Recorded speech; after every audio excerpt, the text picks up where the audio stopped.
PTI में इख्तलाफात। बानी PTI के पंजाब में बनाई गई 4 रुकनी सियासी कमेटी पर तहफ़्फ़ुज़ात का इजहार। आलिया हमजा को पंजाब में सियासी कमेटी का सरबराह मुकर्रर कर दिया। सियासी कमेटी का नोटिफिकेशन दोबारा जारी करने की हिदायत। बानी ने सेनेटर अली जफर के जरिए पार्टी लीडरशिप को पैगाम भिजवा दिया। दूसरी जानिब पीटीआई इजराइल का कहना है कि बानी ने आलिया हमजा को पंजाब की कमेटी का सरबराह मुकर्रर नहीं किया। अडयाला से रिपोर्टर्स को गलत मालूमात फराहम की गई। बानी ने तमाम सूबाई सदूर को कोआर्डिनेशन कमेटी में शामिल करने की हिदायत की। आलिया हमजा जूनियर कारकुन है, वो सीनियर्स पर मुश्तमिल कमेटी की सरबराही नहीं कर सकती। तहरीक इंसाफ के सेनेटर अली जफर का कहना है कि बानी पीटीआई ने वाज़ेह किया है कि कोई कुछ लो कुछ दो नहीं है। मेरे दरवाजे इस्टेब्लिशमेंट के लिए खुले हैं, पाकिस्तान के लिए बातचीत को तैयार हूँ। बानी पीटीआई ने कहा कि अपने लिए रियायत नहीं मांग रहा, रियायत मांगनी होती तो बहुत पहले मांग चुका होता। मैं सिर्फ इंसाफ चाहता हूँ, केसेस जल्द सुने जाएं। सेनेटर अली जफर ने मजीद कहा, बानी पीटीआई ने कहा पार्टी लीडरशिप तहरीक के लिए तैयार हो जाए। अगर कोई सामने ना आया तो अब मैं बर्दाश्त नहीं करूंगा। विकेट के दोनों जानिब खेलने की किसी को इजाजत नहीं दूंगा। बानी पीटीआई ने कहा एहतजाजी तहरीक का ऐलान हो चुका, 5-6 दिन में लाहेअमल देंगे।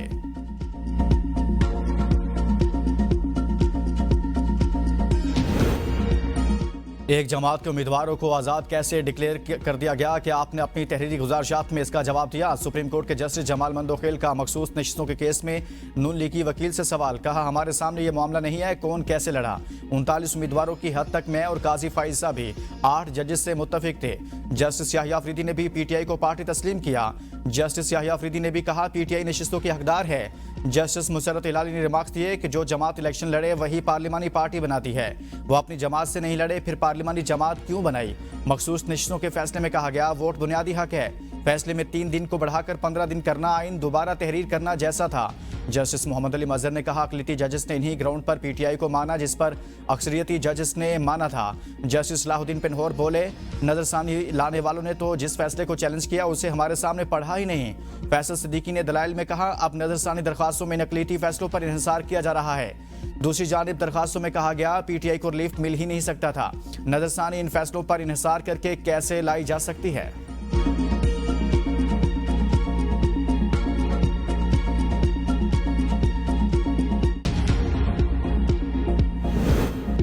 चेयरमैन पीटीआई बैरिस्टर गौहर कहते हैं मखसूस नशिस्तें पीटीआई का हक है, तवक्को है सुप्रीम कोर्ट से हमें इंसाफ मिलेगा। मखसूस नशिस्तें उस जमात का हक है जिसको अवाम ने वोट दिया। हमारी जीती हुई सीटों के मुताबिक हमें मखसूस नशिस्तें मिलेंगी। हमें उम्मीद है बानी का केस 5 जून तक लग जाएगा। सलमान अकरम राजा ने कहा इलेक्शन कमीशन की वजह से अफरा तफरी का आलम है। इलेक्शन कमीशन ने अपना आईनी फर्ज अदा नहीं किया।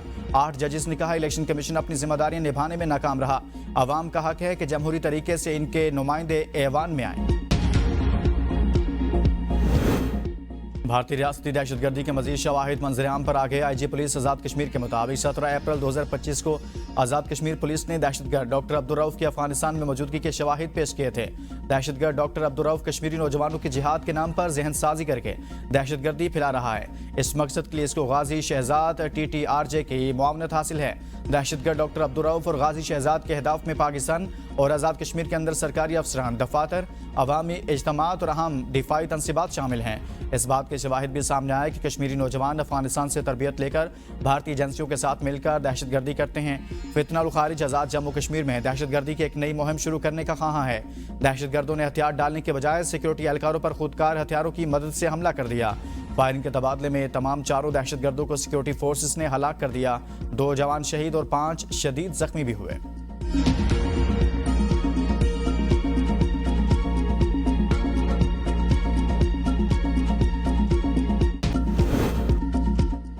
भारत किसी भी किस्म की जारहियत से गुरेज करे। अमेरिका ने जारहियत और इश्तियाल अंगेजी पर उतरे भारत को एक बार फिर लगाम डाल दी। भारतीय सेक्रेटरी खारजा श्री विक्रम मिस्री को अमेरिकी हमनसब ने खरी सुना दी। अमेरिका ने 2 टोक अंदाज में भारत पर वाज़ेह किया है कि इलाके इस्तेहकाम और अमन बरकरार रखा जाए। मोदी सरकार की जानिब से इश्तियाल अंगेजी जारी है। क्रिस्टोफर लिनवावा ने भारत से मार्केट रसाई का अमल शफाफ बनाने का मुतालबा भी दोहरा दिया। साथ ही माइग्रेशन और एंटी नार्कोटिक्स ताउन बढ़ाने पर जोर दिया।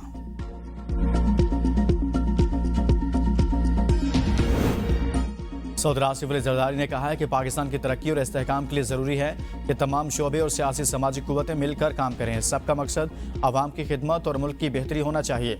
मुलाकात के लिए आने वाले PP वफ्द से गुफ्तगू में सदर का कहना था कि विफाक और सूबों के दरमियान ताउन और सियासी यकजहती मुल्की सलामती की जमानत है।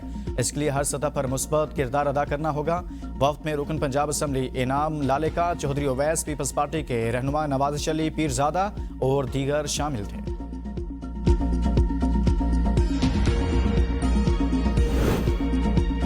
माजी में किसी जज की हाईकोर्ट में मुस्तकिल ट्रांसफर की कोई मिसाल नहीं। आर्टिकल 200 के तहत जज की सिर्फ अबूरी ट्रांसफर हो सकती है। मुस्तकिल तकर्री सिर्फ जुडिशल कमीशन ही कर सकता है। सुप्रीम कोर्ट आईनी बेंच में इस्लामाबाद हाई कोर्ट जजेस ट्रांसफर केस में जजेस के वकील सलाहुद्दीन के जवाब दलाइल। जस्टिस मोहम्मद अली मजहर ने रिमार्क्स दिए, आर्टिकल 175A के तहत नई तकर्री हो सकती है।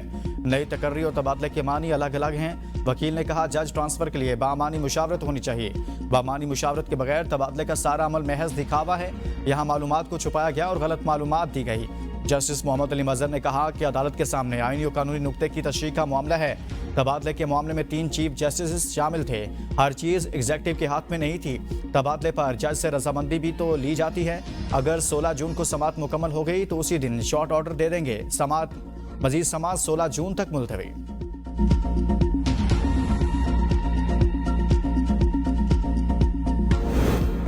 वफाकी वज़ीर दाखिला मोहसिन नकवी के PMs पहुंच गए। डाकुओं की फायरिंग से जख्मी पुलिस कांस्टेबल जाफर जहांगीर की इयादत की और नेक ख्वाहिशात का इजहार किया।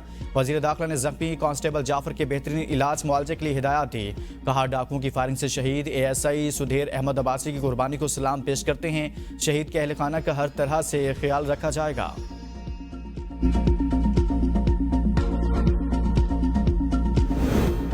आलमी बैंक के ताउन से कंट्री पार्टनरशिप फ्रेमवर्क पर अमल दरामद का मामला। वजारत इक़्तिसादी उमूर ने जामे अमल दरामद फ्रेमवर्क पर काम शुरू कर दिया। दस्तावेज के मुताबिक आलमी बैंक 2026 से 2035 तक $40 अरब की सरमायाकारी करेगा। पहले मरहले में पाकिस्तान को $20 अरब कर्ज फराहम किया जाएगा। ये फंड्स तालीम, सेहत, क्लाइमेट चेंज, क्लीन एनर्जी, बेहतर एयर क्वालिटी पर खर्च होंगे।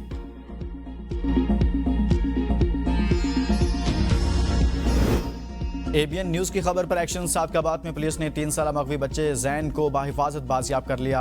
मुलजिमान फायरिंग तबादले के बाद फरार हो गए। पुलिस टीम ने बाजियाब होने वाले बच्चे को घर पहुंचा दिया। उधर घोटकी से 3 रोज कबल अगवा होने वाले 2 भाई ताहाल बाजियाब न हो सके। अहले खाना ने कौमी शाहराह ब्लॉक कर दी।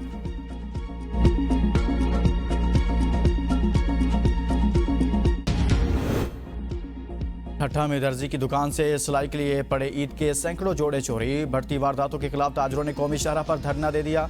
ठट्ठा हैदराबाद और टंडू मोहम्मद खान जाने वाली ट्रैफिक मुअत्तल, मुसाफिर परेशान।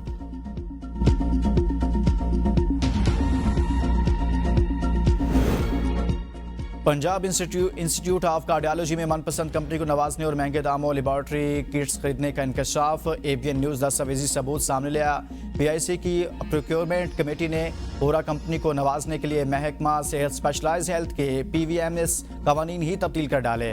पैपरा रूल्स की खिलाफ वर्जी करते हुए सिंगल बिड्स कंपनी को आगे लाकर महंगे दामों टेस्ट किट्स ली गई। सिंगल बिडर होने की वजह से होरा फार्मा ने मुख्तलिफ टेस्ट किट्स पिछले साल की निस्बत 150% तक महंगे दामों मुहैया की। टेंडर कवानीन के मुताबिक नई केमिस्ट्री एनालाइजेशन मशीन भी ताहाल फराहम नहीं की गई, जिससे पुरानी मशीनों के टेस्टों पर भी सवालिया निशान है। अस्पताल इंतजामिया ने नई मशीनें न मिलने पर भी कंपनी के खिलाफ ताहाल कोई कार्रवाई नहीं की। PIC के MS का कहना है कि मामले का जायजा लिया जाएगा।